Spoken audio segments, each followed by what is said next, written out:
Kaakati ennaku z'omubbi zibaana zokka. Ennaku zo bwe ziba tezinnaggwaayo ana muganda wange okyabbanga bw'oyagala. Naye kasita ziggwako bwe ziti kapa kasongooyeeye mu balinaga tuba tulinda a few moments later. Kaakati oyo gwe mulaba mu katambi gwe basindikidde enjuki ne zimukukunulayo gye yabadde yeekwese nga bye ebintu bya boosi we Awusigaalo. Awusigaalo ono baamuleeta kukola naye abadde afuuse akayinja mu ngatto mu maka ga boosi we. Awusigaalo ono yakutte ebintu by'omu nnyumba n'abibba byonna n'abitwala. Yasinze kubbaamu bya mugaso bye yeetaaga. TV inchi 5.5 gye yasookeddeko n'alyoka agikukunulayo n'alyoka akwata engoye za boosi we yatutte keesi nnamba. Ndowooza boosi we abadde alina engoye nga Awusigaalo ono azeegomba ate nga tasobola kuzimusaba nti munnange ezimpe nga tajja kuzimuwa. Awusigaalo kye yakoze kwe kwegabira engoye zino era n'azitwala yageze boosi we taliiwo. Awusigaalo ono takomye ku kyakubba bintu bya mu nnyumba, yasooka kwegeza mu bba wa boosi we ng'ayagala okumwonoonera amaka, ng'ayagala omusajja amweddize. Naye ndowooza boosi we nga bw'omanyi n'ateekawo embeera, omusajja Awusigaalo n'amulemwa. Kati omusajja bwe yamulemwa, Awusigaalo yagambye omusajja tagenda kunnema ate n'obubbi bugaane, kyava yasitudde ebintu n'abibba abitwale. Kati kumbe abantu b'ennaku zino tebakyaloopa ku poliisi. Abantu tebakyagala kumanya bya poliisi, mbw ate gundi yanzibye ngene nkola efayiro ku poliisi kuki? Boosi ng'alyoka ensonga azitwala mu bajjajja, ensonga yaziwabye mu lubaale. Awusigaalo oba yaddukiddewa? Yabadde ali awo nga tebamusindikira enjuki, ng'enjuki zimunoonya nti bajjajja mubamanyi. Gy'oba oddukidde yonna yonna tebalinnyawo transport, tebalinga basirikale tebagenda kugamba ate munnange patulo yaffe teriimu mafuta, ate munnange enjala etuluma, ate basitukirawo bo nga bajja butereevu bulambalamba awo wennyini w'oba oli. Awusigaalo yabadde ali awo ng'enjuki tezimugendako, teyeekomezawo yekka ne yeereeta gye yabba ebintu. Eky'omukisa omulungi ebintu byabadde tannaba kubitunda, naye kankubuulire abantu bano abalogologo asobola okukuloga n'ebintu n'olemu obbitunda ate n'akukwata. Kati ero libayite eddoogo. Abantu tebakyagala kumalira budde bwabwe na ssente mu basirikale. Ogenda ku poliisi n'owaaba omusango ne weetolola omwaka mulamba nga tonnafuna bwenkanya. Kankutuuseko akatambi kano okeerabireko, ono taliddamu kubba. Kimugwana oba kati girlfriend wani ono. Video hiyo jipereka like. Neta nyabo sola nokutira wano neta nyabo ebintu byange wabitwala wa walonjagalizaaki kino kyekyasoka nokukwanira bawa kino kikati bena biwala byakunde ate sola nokutira wano sola nokukuba sola nokwisamu wapisa mubi nokuba bange ebintu byange ubi mukyali baana bato mwagala okukula ebyokumukeeka. Baana bange ngambye nti mukankane baana bange mama kukatasikana omukyala nobeera mubbi wooti kati nga nze kyamaani nkukolere ki? Wazaalako mwana wange wazaalako genda okubba bwotyo nga tosobola kukola. Ate obbira ki? Nandigambye nti obbira ba goli mubi nnyo wabba ebintu byange. Nali manyi gundi bajja wano ne babba ebintu byange. Gwe mwennyini watwala ebintu byange. Kakati n'obufumbo bwange buli kumpi n'okufa. Nkole ntya bannange? Bannange nzenfudde. Bannange ebintu byange. Kakati amadala gange ne free. Kyamaani tukwatire ku mukazi ono tumutaasa omubbi ono nga Nalongo watuuse wano azitutaasa mu kitundu kino kuva Katosi. Nalongo tuyambe nga gw'omusawo bakuleese vumule omuntu ono omubbi ono omukazi ono muvumule n'abakyala bakwate omukazi ono okubire poliisi simu omutwale ku poliisi. Gwe mwala omwana okyali muto oyinza okwekola ebintu ebyo. Olabye abatabanyi bange abo balabye. Kaakati okusookera ddala nina ekipya kyendi mu kubaleetera, nina ekipya kyendi mu kufumba. Maaso awo ndowooza nja kusooka kugula ku gadgets ze ŋŋenda okukozesa. Njagala kutandika kubakolera interviews eza one on one. Nina abantu mu inbox yange balina ebizibu naye nga baagala okubishyaringako nammwe. Abataagala kamera, stories zaabwe nziteekayo wano, era ezo stories singa ze mulaba ziba zaabo abantu ababa tebaagala kutuula mu kamera. Naye mulimu omuntu agamba nti nze CEO mu butuufu nsobola okwogera ekinnuma, mbalina bayitirivu. Ne lwakuba challenge gye nninamu essaawa zino nti sinnakitandika, gadgets ezitandika sizirina, neetaagayo obuzindaalo buno bubwayaleesi, ngenda funayo ndowooza n'essimu ennungi egenda okukwatanga ekifaananyi ekirungi. Ndowooza neetaagayo ka iPhone ngaako ka 12 kajja kunkolera. Ka 12 kajja kunkola ndowooza ka mitwalo nga 8 ku 75 oyo ati oba waliwo ayinza okkanjiwamu banange tutandike ekintu kiteeke ku level endala. Kansube nti interview mujja kuzaagala bannange zino eza one on one.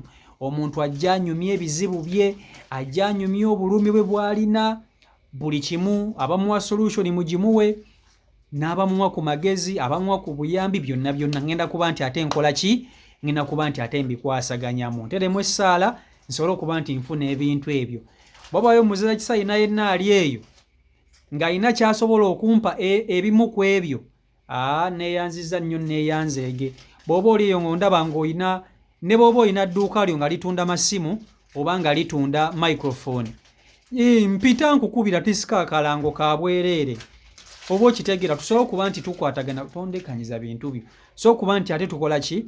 Tusobola okuba nti ate tukola bulungi nnyo. Naye nga anytime from now tujja kuba nti tusaba okulula ekintu kino, ate munange tukiteeke ku level endala. Kale nga nneeyongeddeyo mu maaso, nabagamba nti ennaku zino abantu tebakyawaaba nnyo ku mapoliisi.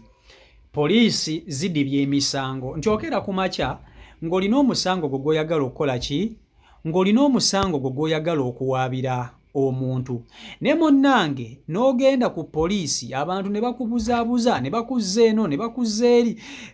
Kale kwegamba n'omaliriza ng'ate munnange obudde bwo babulidde, sente zo baziridde, buli kimu nga bakikututteko ng'ate tofunye eki?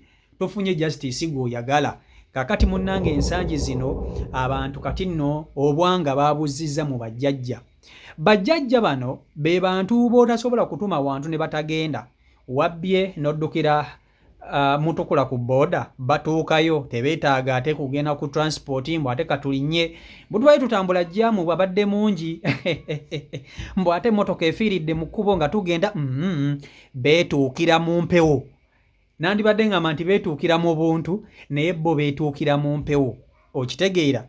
Era kizibu nnyo omuntu omubbi. Kati kankubuulire, omuntu agenda keera ku makyabbe, omutwalire poliisi omukwata omusibe, bamusibeyo emyezi 2 bamute. Omuntu oyo agenda kuddamu abba ewantu ewalala.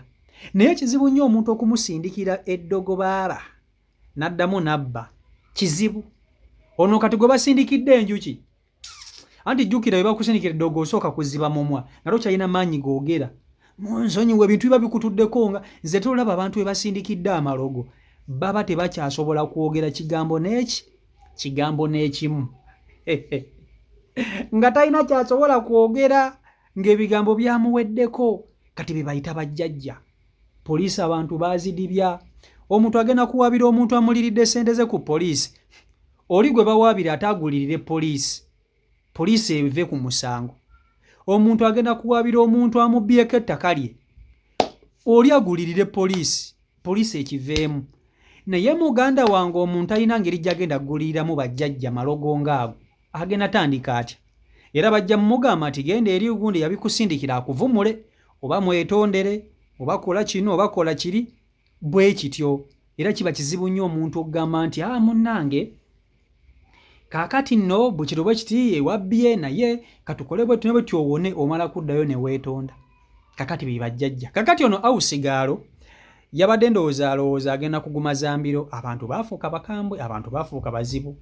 Era babbye yabalaba bannange nze mbabuulira mulekeraawo obubbi mugende mukole ozze maka ga banno bakuwadde omulimu otandise okubakolera oba onfuna osoose kwagala kubabba wa munno omusajja bamukulemesezza tokomye ku ekyo omusajja bamukulemesa ate otandise kwagala kubba bintu bya mu nnyumba abawala bano bawusigalo be mukozesa nno bajja ne missoni zaabwe missoni bajja nazo nga balina ebigendererwa byabwe kizibu nnyo omuwala okujja nga ekimulese kuba kukola mu kusooka kuba kukola naye munnange abamu batuuka ne bakyuka embeera agenda okulaba nga bbaawo yandibadde wuwe tayita yandibadde wuwo ekale baawusigala bamu batera okukyuka olw'empisa gye mubayisaamu ekyo kyo kituufu kubanga tukkirize tugaane ne babboosi babi osobola okuba omulungi naye ng'ate omuntu gw'okolera bannange si mulungi nga mubi n'ogamba naye omuntu ono gwenkolera atasiima banaye kamubbe naye si eba solution mu buli ngeri yonna yonna ogenda gwe agenda okuba omubi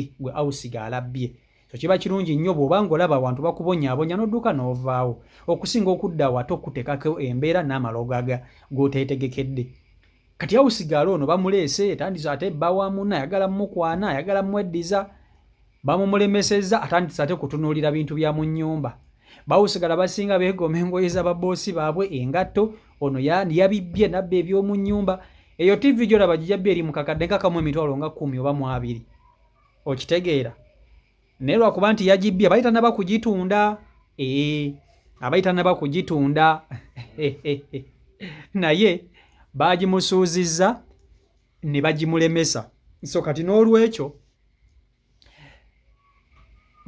yabibbye ebintu n'adduka ate yageze boosi we taliiwo oba nkizibu okubba nga boosi wo waali ssebo n'aggyayo buli kimu n'adduka n'agenda boosi we agenda okukomawo ng'ennyumba emutunuulire n'agamba baaba bwe sirogeeno mbwe empa ebintu byange yamusindikidde ziri enjuzi zibayita munoonya zaamukukumya yonna gye yabadde ali ate waliwo omusajja naye eyo ngenda kubakolera vidiyo nkulaga abantu abalogo infact enkya vidiyo y'omusajja ono ngenda kugibaleetera ono omusajja vidiyo ngenda kugibaleetera kubanga nali mumanyi bulungi nnyo biiseeko kondooza emyaka nga giigyo naye nga nali mumanyi bulungi nnyo ate ye ekyamutuukako baaba naye nga tebwali bubbi gwali mumwa wano tebwali bubbi wabula gwali mumwa mujja kumuwulira abantu balogo naye kino kyekisaana buli mubbi asaana bwe kiti tutera kulaba basajja nga bebasindikidde enjuki kati leero tulabye ku mukazi leero tulabye ku mukazi omukazi owaleero ate yakoze eki ate yaluguddemu munnange oba okitegeera ekintu ekyo naye nga CEO Michael Uganda YouTube channel kwoli nyongera okubajjukiza okukozesa CEO Michael Airport Pickup era nenyongera okukoola mwenna abali eyo abalina obulango nga musobola okujja ne tukolagana ne tukola mujje mukuba abantu bizinesi zammwe mu maaso mujje mulange waneeno naffe tusobola okuba nti ate ekintu kikwasaganyiza ddala oba okitegeera mumpe ku majja oba okitegeera ekintu ekyo so ndowooza tusisikane olunaku olw'enkya I think tusisikane olunaku olw'enkya naye nga temwerabira ngenda kutandika okubaleetera one-on-one interviews ngenda kuba nti nzibaleetera neetaagayo ssimu ne microphone ne standi eno gye nkozesa naye ekaddi etejja kusobola kukola bulungi byokka bye neetaaga then ekintu kikwasaganya nina abantu bali mu inbox yange balina ebibaluma naye embeera ne stories nnyingi ez'okuteekayo abantu beetaaga solution naye ng'ate kijja kuba kirungi nnyo ate bambi ne mubeewulirako maloboozi gabwe kubanga nina abataagala tunula mu kamera ate nina n'abo abaagala okutunula mu kamera beeyogerera ebintu byabwe so n'olwekyo tubalindirire essaawa yonna anytime from now ekintu kijja kuba nti ate kikwajja bulungi nnyo nnyini ddala naye nga mbaagala nnyo Mukama Katonda abankuumire abankolere obulungi obutagambika mubeere bulungi mbaagala nnyo mwenna mweraba stay blessed peace and love